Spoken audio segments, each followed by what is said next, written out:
standing in Central Asia around 1500, I'm going to look mostly back in time and also southwards across to India so as to interrogate the conference's sub-themes and conceptual components. So faced with these two separate geographical and temporal pairings, that is to say medieval India on the one hand and early modern Central Asia on the other. Hello, ma'am. There's something wrong with your map. It's meant to be flipped. Right? A different vantage point. So in my lecture, we're standing in Central Asia looking outwards to India, because there's a different perspective. So we're looking at what comes in between these overlapping elements.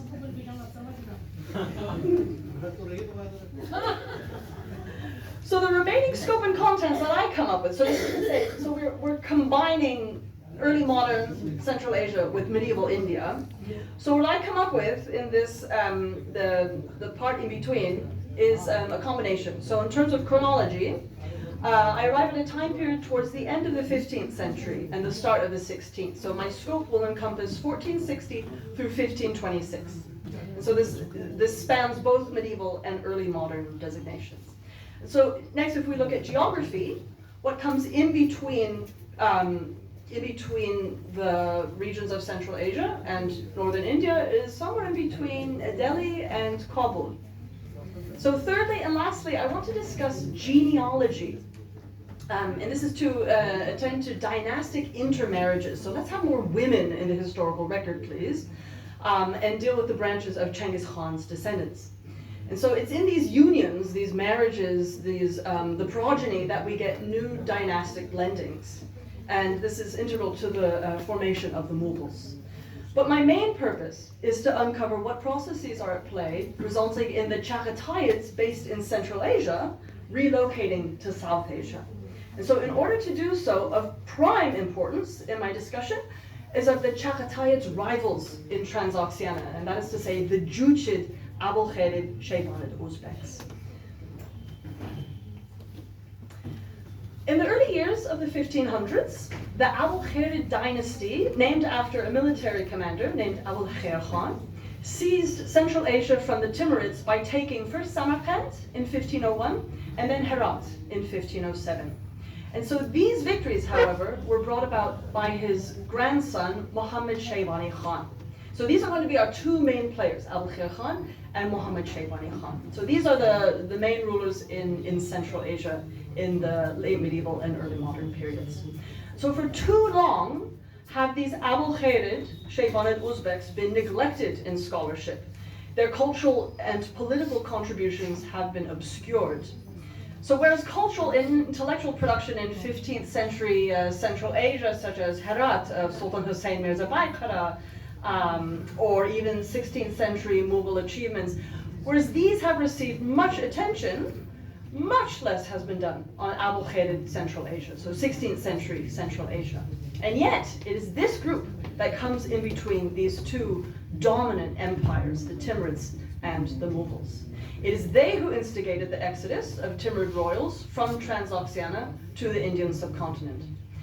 So I'm going to employ vocabulary of rupture and upset, but also I acknowledge instances of transition and overlaps, reformulations. And I'm going to explore a tumultuous period in this shared history of medieval India and early modern Central Asia. So let us start by going back to the 15th century. What was going on in medieval Central Asia and India at this time? So during the first half of the 15th century, the key cities and environs of Bukhara and Samarkand were fully connected to and integrated with Iran. But this would be the last time that Iran and Transoxiana were administered by the same ruler. Courtly upheavals took place as a result of natural deaths in the Timurid realm. We have the ruler Shahrukh, who died in 1447 of natural means, and his poor son Ulugh Bek, who was assassinated in 1449. So by 1454, we see the Oxus River, the Amu Darya, being the real division between Central Asia and Iran. So this is the two competing courts. So it's under Timurid auspices, but with much rivalry amongst princes vying for control. So over to India with regard to Timurid campaigns. So in 1398, Timur invades India and destroys the armies of Nasiruddin Mahmud Shah Tughlaq. And so he takes the control of the broader Delhi Sultanate. But the control is not very secure. So you can't really say that the Timurid domains encompass North India. It wasn't very secure. Northern India was not part of the central domain of the Timurid Empire, but on its periphery. And so actually by 1451, the Timurids really do not have any control, and the Delhi Sultanate would come into the hands of the Lodhis. However, at this time, there were still exchanges between Timurids and the Delhi Sultans in northern India. And so we see here on the left visual proof of this in terms of their manuscripts.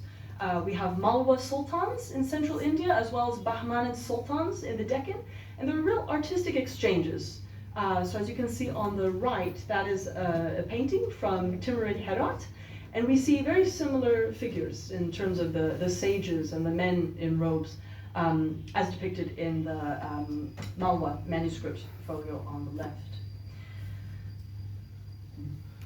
So by the time we get to the late Timurid period, we must discuss Abu-Khair Khan. And so this individual traced his descent from the eldest son of Chengiz Khan. So this eldest son is Juchi. And again, Chagatai Khan was the younger son of Chengiz Khan. Abu-Khair Khan was a Hanafi Sunni Muslim, and he was based in the steppes of present-day Kazakhstan. And so under his power, he began uniting various tribes. So it's these tribes who took the name Uzbek. So they were Muslim, but pledged allegiance to Abu-Khair. Let's see. So Uzbek at this time was a political designation and not so much ethnic or regional. Let's see. So due to his increasing power, Abu-Khair Khan that is, he started gaining more and more control. And so as a means to appease him, the Timurid prince Abu Sa'id, who was Babur's paternal grandfather, actually hired Abu-Khair Khan as a mercenary horseman to fight for him. At this time in Central Asia, excuse me, Abu-Khair Khan was fighting on behalf of Abu Sa'id and was actually victorious in helping Abu Sa'id gain the throne of Samarkand. So in order to thank him, the Timurid Abu Sa'id gave him Rabia Sultan Begum, who was the daughter of the illustrious Timurid ruler Shah Rukh. So this marriage was a means of appeasement. But in addition to gaining a wife, he was also given overseership of Tashkent. So I will discuss this in a bit more detail, but this marriage produced actually two sons, Suyunch and an older brother, Kuchkunchi. And so these figures will appear later in the Abu-Khair history of Central Asia. So that is to say, this union was in between Juchid and Chagatai strains. So again, we have these rival Mongol lines coming together as a means of political alliance. Let's see. So continuing our narrative, and again, this is just an example in which we have samples. These are not actual historical figures. This is actually from a manuscript in Tashkent, the Jaimee Tawarikh of Rashid ad-Din. But just to show you, we have a sample of Abu-Khair Khan, who's descended from Juchi, the son of Chengiz Khan, and Rabia Sultan Begum, who was a Chagatai princess. So continuing our narrative. The Timurid ruler whom I mentioned, the Timurid ruler of Samarkand, Abu Sa'id, did not last very long after Abu-Khair Khan died in 1467. Whereas Abu-Khair Khan had a peaceful death, Abu Sa'id was decapitated and his head sent to Cairo. And after this death, there continued interfighting and infighting to secure key cities. So again, you have these Abu-Khair military individuals working on behalf of the Timurids, fighting on their behalf to help them secure the throne. So like his grandfather before him, so now we're discussing Abu-Khair Khan's grandson, Muhammad Shaybani Khan. He also served Timurid dynasts. And so he actually led the armies of Abu Sa'id's son and successor, Sultan Ahmad Mirza.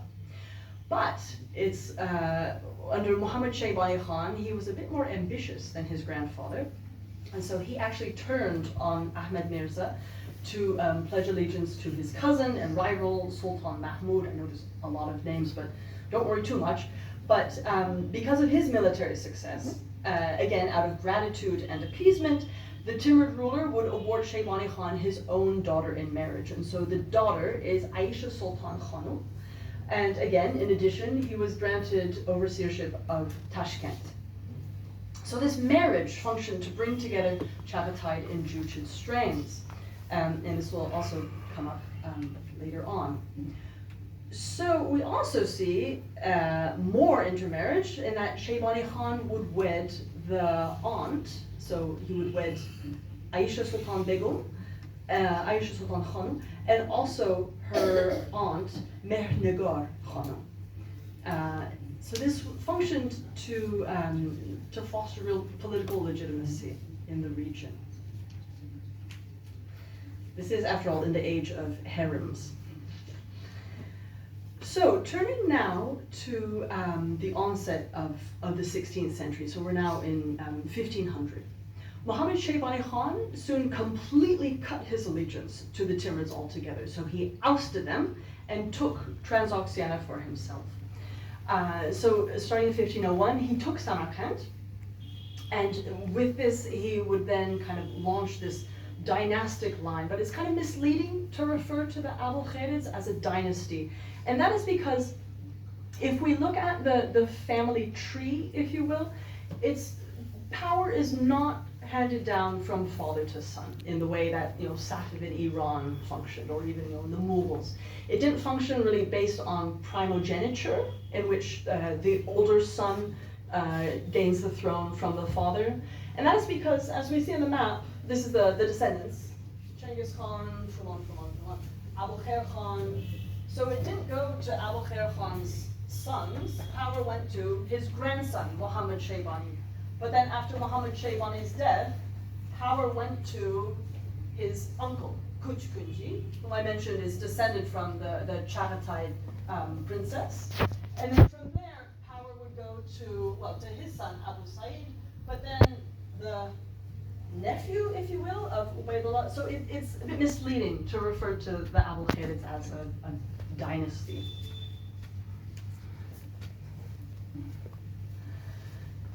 So when the Abu'l-Kharids actually took Samarkand, when they grabbed it from the Timurids, they actually considered themselves liberators and not usurpers. And that is because, again, they felt this connection. They were descendants of Juchi, of the oldest son of Genghis Khan. Whereas Timur, if you will, was not a blood descent. He was known as Gur Khan, the son-in-law of Genghis Khan, because he married into the dynastic line. He did not have the pure Changgisid blood. So moving along, again, this is just to show you, this is again in the medieval period. So this is now more Ilkhanid times, this is the 1300s. Through the early 1400s, we see how these lines, again, the descendants of Genghis Khan were granted various lands. And so, have you heard of the term Pax Mongolica? Yes. This notion of Mongol hegemony, Mongol peace. Well, I've been speaking to a scholar at Oxford, Teresa Fitzherbert, and she says, well, Pax, meaning peace for whom? Because it's not so much that these Mongols all coexisted and were brothers. They very much fought for control of this huge expanse. And so we have Juchids, Chagataids, very much at odds, wanting to control the broader empire. So returning again to Muhammad Shaybani Khan, again, the very sister of Babur, of Zahiruddin Babur, who was, of course, the future founder of the Mughal dynasty in India, actually surrendered his own sister, Khanzada Begum. And so this was in exchange for peace, perhaps.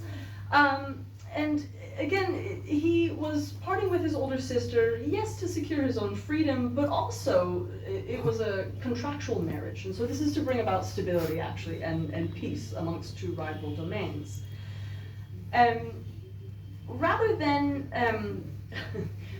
thinking of Muhammad Shaybani Khan in terms of his popular depiction, these are some screenshots from this Indian series from 2021, The Empire. I actually have not seen it myself.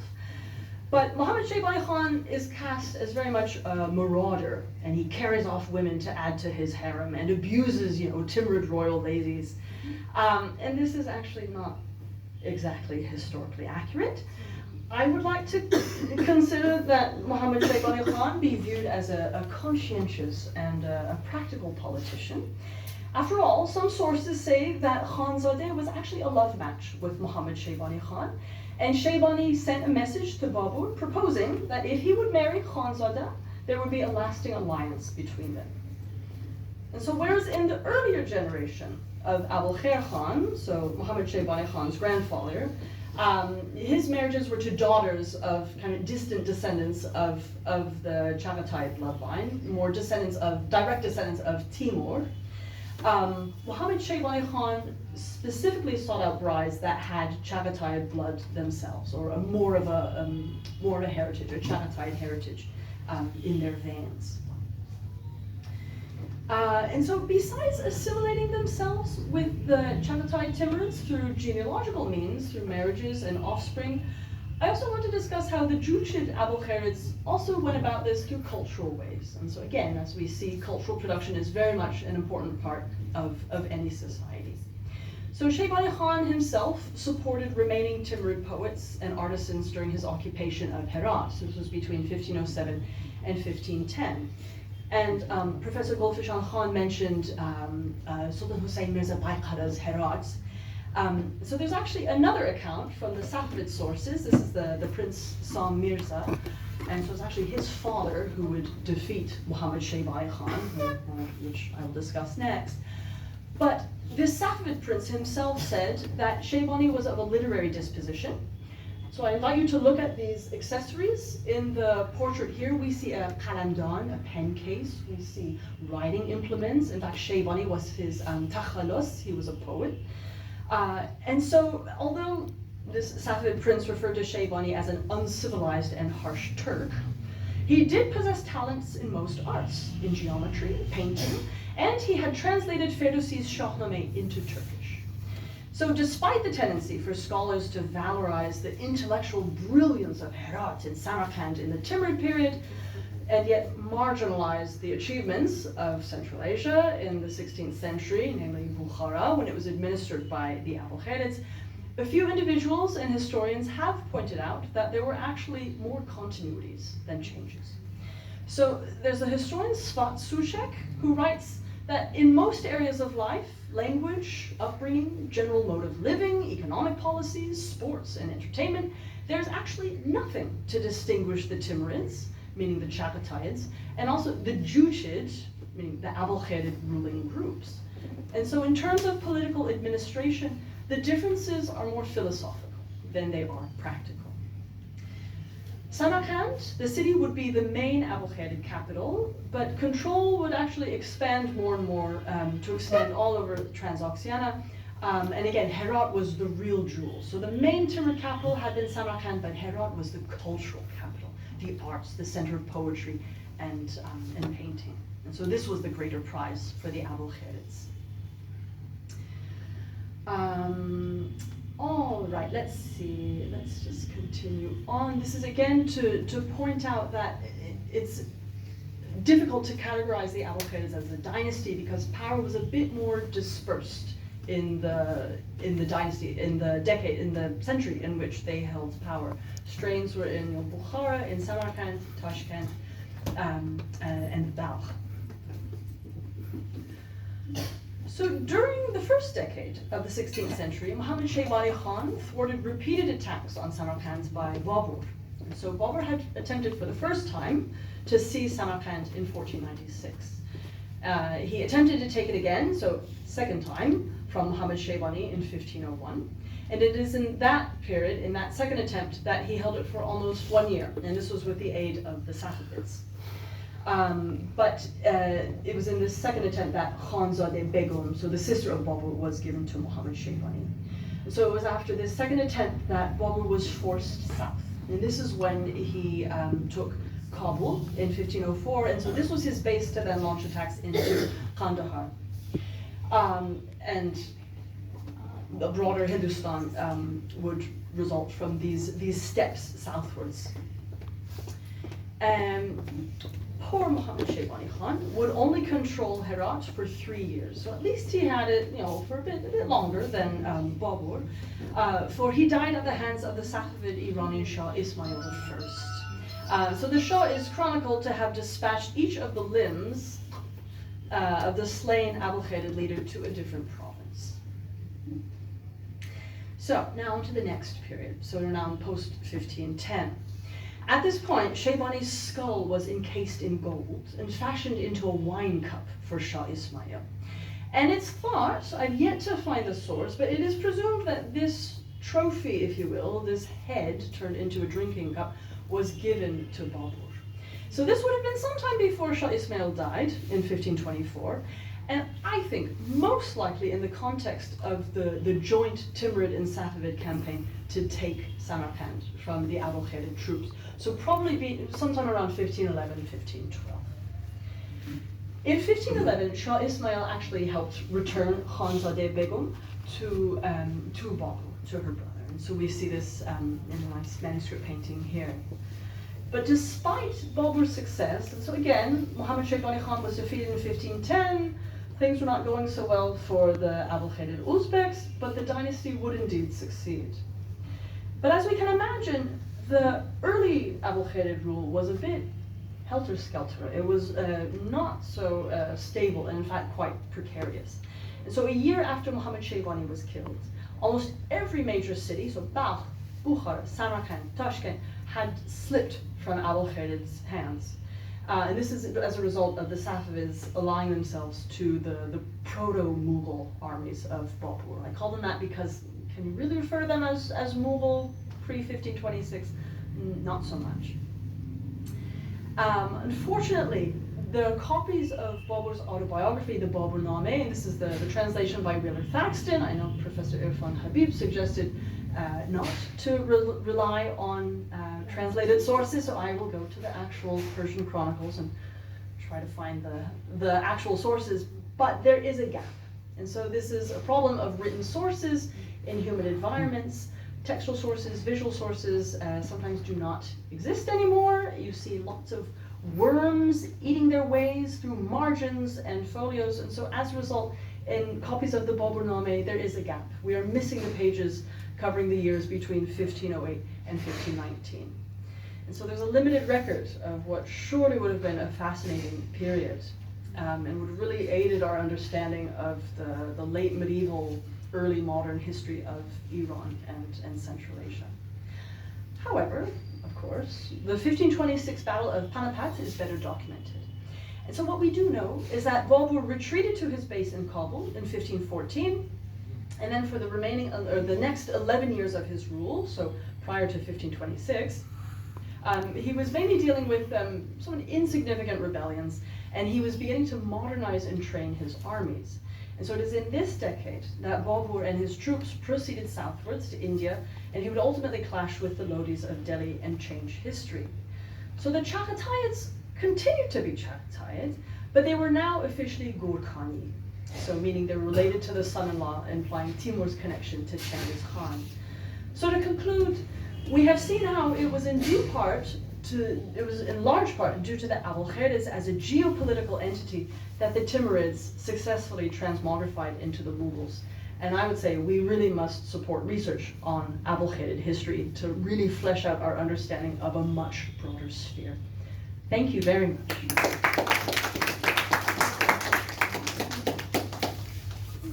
And I do invite questions, or if we're short for time, that's It fine. depends upon the audiences. We would have liked more to listen to you rather than to ask any question. Because in our own teaching,